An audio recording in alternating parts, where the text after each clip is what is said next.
Hey, what's up guys? This is Pastor Quinn. Welcome to Group Training Part 4. Man, today I want to talk with you guys about some tips on how to make you an amazing group leader for your kids. This is one of my favorite parts of the training.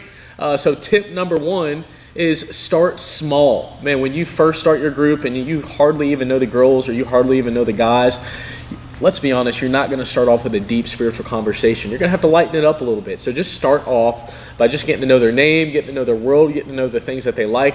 We even have these about me sheets that you'll get to give to your students and have them fill out just so you can get to learn a little bit about them. But you always want to start surface level when you get to know your kids. Number 1, start small. Number 2 is you don't have to know the answer to every question. Here's the thing. I thought middle schoolers were dumb. They are not dumb. They are super smart. And because they're super smart, they ask really interesting questions, all right? Now, there are going to be some times when students ask you questions that you don't really know, and I think pride says, oh, I got to know every question.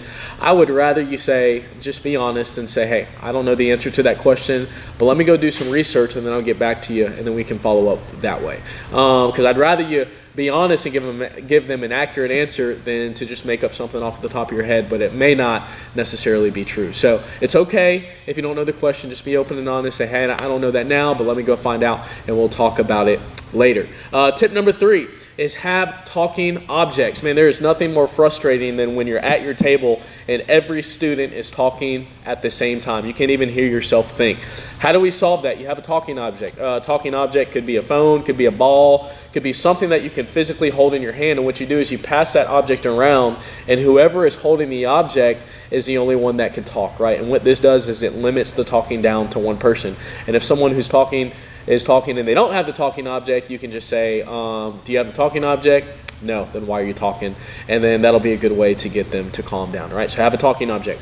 Number 4, take advantage of food. Man, if there's anything that you guys need to know about middle schoolers, it is that their love language is food, man. They love pizza, they love snacks, they love candy. I mean, anything that they can put in their mouth, man, you can use to your advantage. So this is also a good way to get kids to behave themselves. So you could promise them something like, hey, if you guys all behave today, man, I'll bring pizza next week. Or if you guys all behave today, man, I'll bring your favorite ice cream. Probably not the best idea to do in the summer because it can melt. But just ask them what they like, what's their favorite candy, what's their favorite food, and say, awesome, and write it down on a list. And then if they behave themselves, you can actually use food to your advantage to keep them participating and engaged in group time.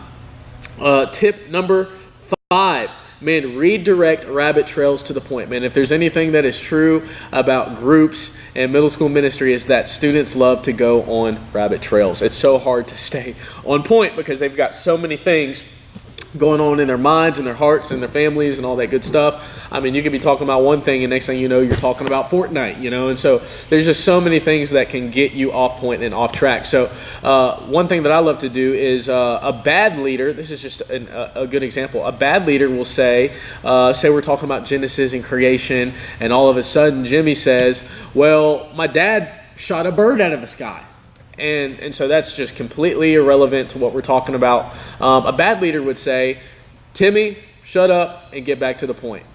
We don't want any leaders to be like that, right? A good leader would say, well, who created the bird, right? So we're still talking about creation, but we're taking what they say and we're using it to point that rabbit trail back to the point of the lesson, right? So let middle schoolers say whatever they want. Let them speak their world, but take what they say and bring it back to the point. It takes a little bit of practice, but once you practice and you really get good at it, it's a really effective tool to use. Number 6, man, always challenge students to participate, but if they don't, it's okay. So you're always going to have 2 types of students. You're going to have the students that talk too much, and then you're also going to have students that don't talk at all. And so for the students that don't talk at all, where it feels like you're pulling teeth just to try to get them to say a word, those are the people that you have to intentionally pour into outside of Connect groups. You have to have a personal conversation. They're probably better for a one-on-one context. Man, when I was at 12 Stone Church, I had a student named Billy.